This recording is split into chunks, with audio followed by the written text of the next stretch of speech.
So, I'm going to speak to you today about why pictures are important, and most of all, how they affected me personally throughout my life.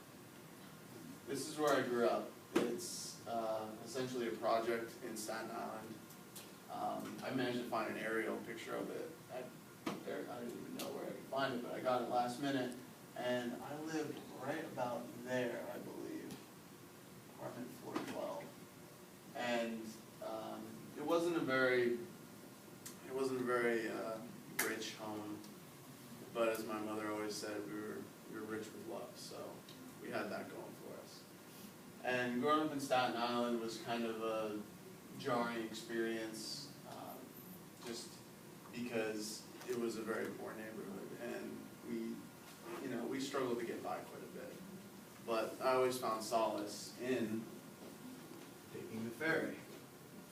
You could always take the Staten Island ferry, other parts of the city.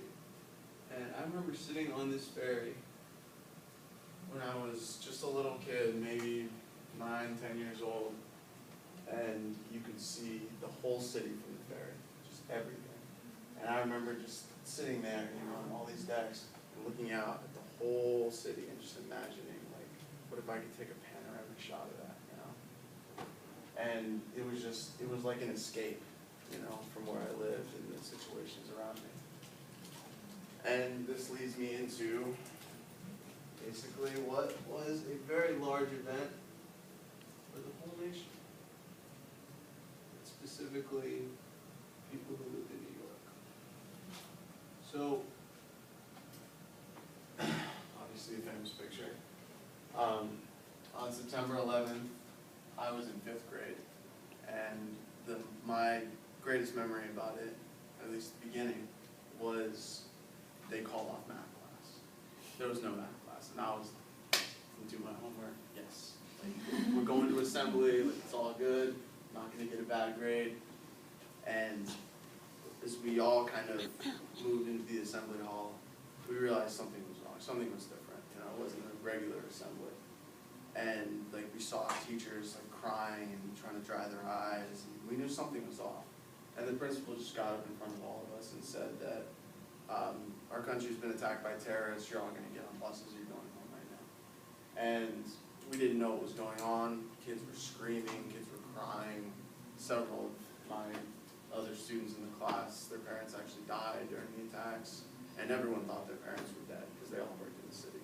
So it was cacophony of kids screaming, crying. It was horrible. And they loaded us all into buses.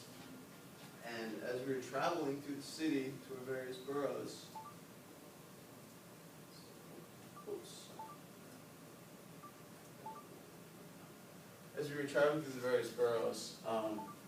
I opened the window because it was just, you noticed this kind of, it almost looked like snow, this stuff falling from the sky.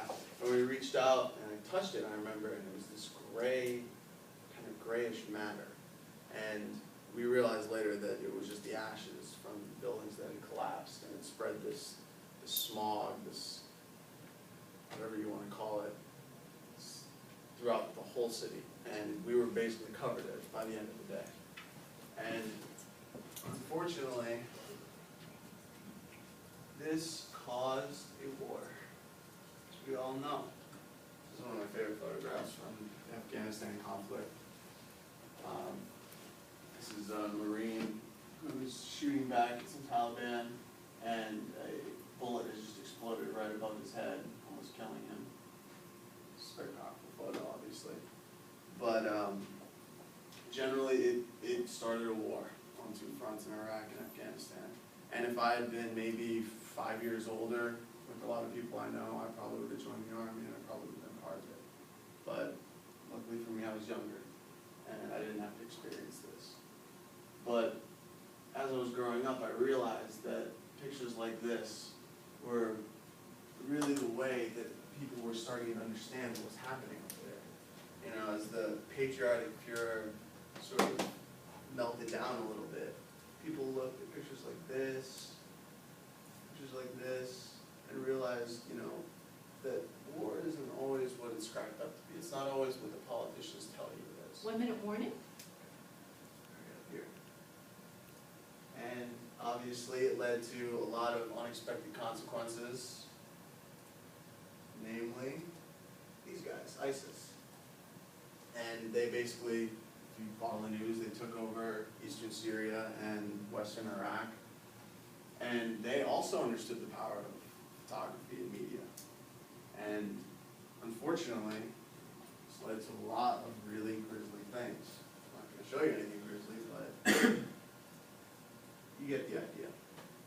They used media, they used photography, they used videos to promote themselves as the real leaders in the area generally.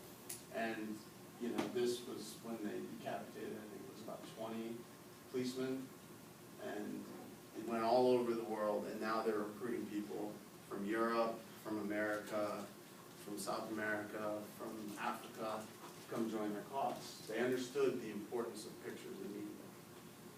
And that's what I'm here to tell you today, is that whether it's for good or for evil, photographs are important.